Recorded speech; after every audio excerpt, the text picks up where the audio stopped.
Hello and warm welcome to Sala Foundation. बच्चों, आज का जो ये वीडियो है बहुत ज़्यादा इंपॉर्टेंट है क्योंकि आज के इस वीडियो में कुछ ऐसी चीज़ें तुम सीखोगे जो तुमको क्या है बहुत ही एक्सपीरियंस के बाद पता चलेंगी।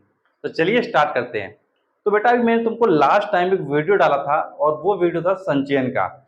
और संचयन का जो वीडियो था उसने बताया था कि उसने अपना क्लास 10 का जो प्रिपरेशन था वो कैसे किया था और कैसे ट्यूशन वाला फाउंडेशन चैनल ने उसको हेल्प किया।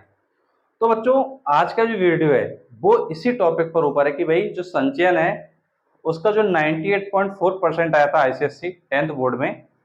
तो उसने जो अपना डिसीजन लिया एलन जाने का, तो उसका डिसीजन कैसा है और उन चीज़ों से आप क्या सीख सकते हो अपने आईसीएससी 10th बोर्ड प्रिपरेशन के लिए।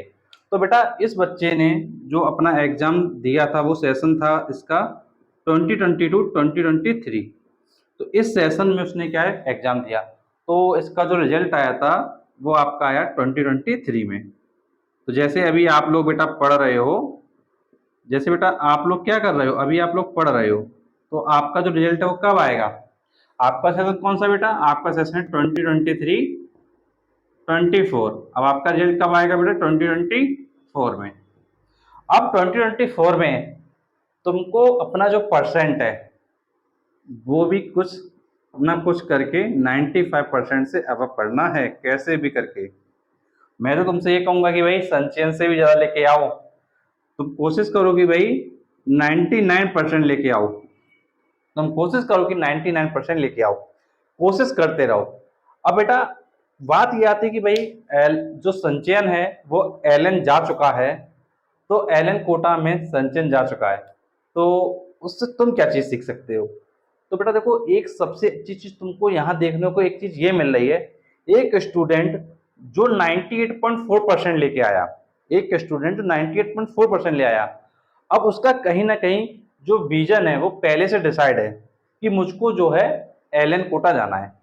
उसने कहीं ना कहीं पहले से सोच रखा है कि मुझको एलन कोटा जाना है। जब किसी पर्सन का विजन पहले से डिसाइड होता है तो उसको पता है कि मुझको कैसे पढ़ना है। अब बेटा, जो संचयन है वो जो गया हुआ है एलन में, वो गया हुआ है नीट प्रिपरेशन के लिए, मीन्स डॉक्टर की तैयारी के लिए। मीन्स वो बनना चाहता है एक अच्छा डॉक्टर। अब बेटा, जो नीट की तैयारी है, अब उसको पता है कि उसको क्या करना होगा।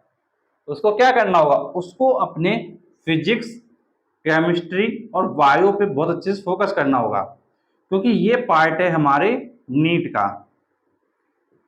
अब बेटा, तुम में से कई बच्चे ऐसे होंगे जो आईआईटी जे की तैयारी में जाना चाहते होंगे, कुछ बच्चे नीट की तैयारी में जाना चाहते होंगे। तो बेटा, अगर तुम नीट में जाना चाहते हो तो तुमको फिजिक्स, केमिस्ट्री और बायोलॉजी पे बहुत अच्छे से कमांड रखनी है। और अगर कोई बच्चा जाना चाहता है आईआईटी के लिए, कोई बच्चा ऐसा है जो आईआईटी के लिए जाना चाहता है, तो उसको फोकस करना होगा फिजिक्स, केमिस्ट्री और मैथ पर। अब एक चीज ये तुम समझो, अब एक चीज तुम ये समझो कि इस बच्चे का 98.4% क्यों आया। क्या ये सिर्फ इस परसेंट को लाना चाहता था? नहीं, कहीं ना कहीं इसका जो विजन था वो क्या था, नीट था। अब इसको पता है कि भाई मेरा अगर विजन नीट है तो इसका मतलब इसको अच्छे से पढ़ना पड़ेगा, क्योंकि अगर अच्छे से नहीं पढ़ेगा तो ये कंपटीशन की रेस में क्या है, बच्चा पीछे रह जाएगा।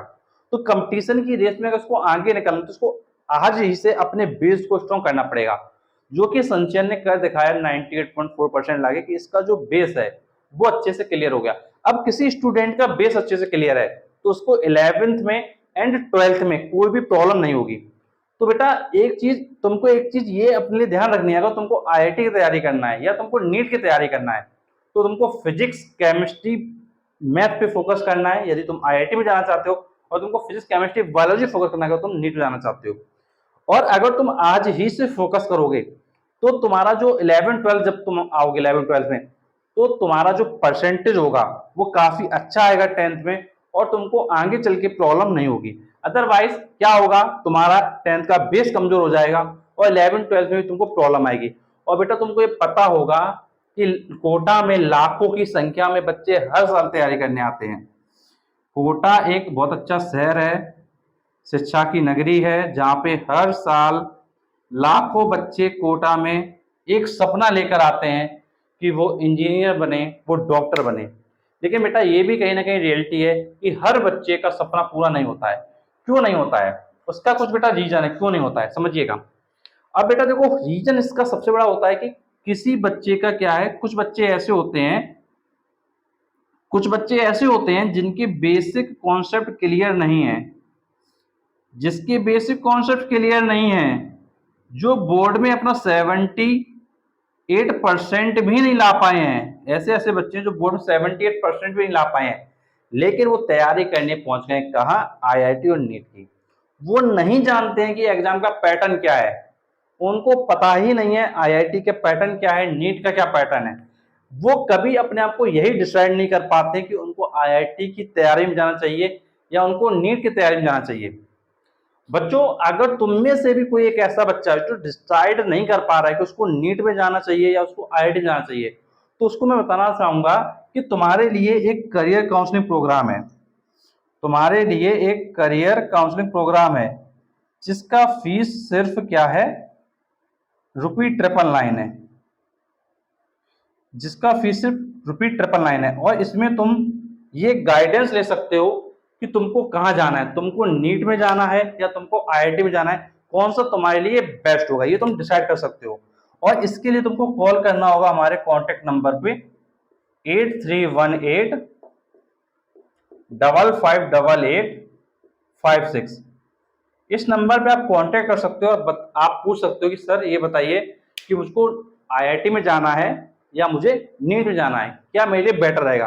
अब बेटा जो तुम्हारे कहते हैं फिजिक्स होगा, केमिस्ट्री होगा, बायोलॉजी होगा, मैथ्स होगा, तो उन सब्जेक्ट को एक बार क्या करेंगे, चेक करेंगे, उनकी जो कंडीशन उनको चेक करेंगे, और उसके बाद जो तुम्हारे लिए बेस्ट ऑप्शंस होंगे जहां तुमको जाना चाहिए, आईआईटी में या नीट में या इसके अलावा किसी और ऑप्शन में, तो वो भी तुमको क्या गाइड किया जाएगा। अब उसके बाद जो फाइनल डिसीजन होगा वो आपका होगा, बिकॉज आपको डिसाइड करना है आपको कहाँ जाना है। जो हमारी तरफ से सजेशन होगा कि भाई कहाँ आपको जाना चाहिए, कौन से फील्ड में तुमको क्या है बेटर अपॉर्चुनिटी मिल जाएगी, वो तुमको बता दिया जाएगा। तो इसलिए तुमको ध्यान ये रखना है कि कई बच्चे होते हैं जिनको यही डिसाइड नहीं, मुझको नीट में जाना है कि मुझको आईआईटी में जाना है, लेकिन वो चले जाते हैं। बेटा एक चीज मैं तुमको यहाँ क्लियर करना चाहूंगा कि आईआईटी का जो एग्जाम है, जो आईआईटी का एग्जाम है, यहाँ पर स्पीड मैटर नहीं करती है। आपको पेपर करने के लिए बहुत ज्यादा टाइम मिल जाता, कोई दिक्कत नहीं होती, लेकिन नीट के पेपर में स्पीड मैटर करती है। अगर तुम्हारी स्पीड सही नहीं है तो तुम नीट के एग्जाम को क्रैक करना बहुत तुम्हारे लिए मुश्किल हो जाएगा। इसी चीज ध्यान रखना, स्पीड में अगर तुमको प्रॉब्लम है, तुम क्वेश्चंस को जल्दी नहीं कर पाते हो, तो नीट में बिल्कुल मत जाना, क्योंकि असफलता तुम्हारे हाथ लग जाएगी। तो एटलीस्ट जब भी किसी फील्ड में कूद रहे हो, वो तुमको पता होना चाहिए कि भाई मैं कहाँ जा रहा हूँ, उसका क्या एग्जाम पैटर्न है, क्या एग्जाम की डिमांड है। क्योंकि एग्जाम की डिमांड तुमको क्लियर नहीं होगी और तुम उस सेक्टर में पहुंच जाओगे, तो फिर तुमको क्या है, प्रॉब्लम का सामना करना पड़ेगा और लास्ट में तुम रिग्रेट करोगे, मुझको करना कुछ चाहिए था कि मैंने कर कुछ लिया। तुम्हारे दिमाग में यही आएगा कि मेरे पास नॉलेज नहीं था। इसीलिए हर एक बच्चे के लिए एक मेंटर होना बहुत ज़्यादा इंपॉर्टेंट है। और बेटा मैंने तुमको अपना एक मेंटरशिप प्रोग्राम भी बताया था, और जिसको लेने के लिए तुमको मैं डिस्क्रिप्शन बॉक्स में क्या लिंक प्रोवाइड कर दूंगा, और मेंटरशिप प्रोग्राम की तुम क्या डिटेल भी ले सकते हो। तो बेटा एक चीज़ तुमको ध्यान रखना है कि अगर तुमको बोर्ड में अच्छा परसेंट लेके आना है, तो अपना जो विजन है, आगे आने वाले टाइम में तुम क्या करोगे, आफ्टर 12th क्या करोगे, क्योंकि आफ्टर 12th की जो जर्नी है वो तुम्हारी क्लास 11th से ही डिसाइड होती है। क्योंकि कुछ बच्चे हैं जो कॉमर्स में जाएंगे, कुछ बच्चे हैं जो आर्ट्स में जाएंगे, कुछ बच्चे हैं जो साइंस में जाएंगे। अब साइंस में भी आपके दो क्लासिफिकेशन है आपके, या तो आप बायोलॉजी में जाओगे या तो आप मैथ्स में जाओगे। किस में जाना है, कहाँ जाना है, क्या होगा, कैसे होगा, वो सारी चीजें आपको पता जरूर और जरूर होनी चाहिए। अदरवाइज लास्ट मोमेंट पे आपको यही होगा कि भाई मुझको करना कुछ था और मैंने कर कुछ लिया। अब बेटा एक चीज और बताऊंगा कि कुछ बच्चे ये कहते हैं कि सर मुझको तो साइंस वाले फील्ड में ही नहीं जाना है, तो मैं क्यों फिजिक्स केमिस्ट्री मैथ वगैरह पढ़ूं। अगर बेटा तुमको साइंस वाले फील्ड में नहीं जाना है और तुम ये सोच रहे हो कि मैं फिजिक्स केमिस्ट्री मैथ बायोलॉजी क्यों पढ़ूं, तो बेटा एक चीज ये ध्यान रखो, तुम्हारे माइंड में कितने भी क्वेश्चंस क्यों ना आ जाएं, तुम्हारे माइंड में कितने भी क्वेश्चंस क्यों ना आ जाएं, लेकिन किसी भी एग्जाम का जो पैटर्न है, किसी भी एग्जाम का जो पैटर्न है उसको तुमको फॉलो करना पड़ेगा।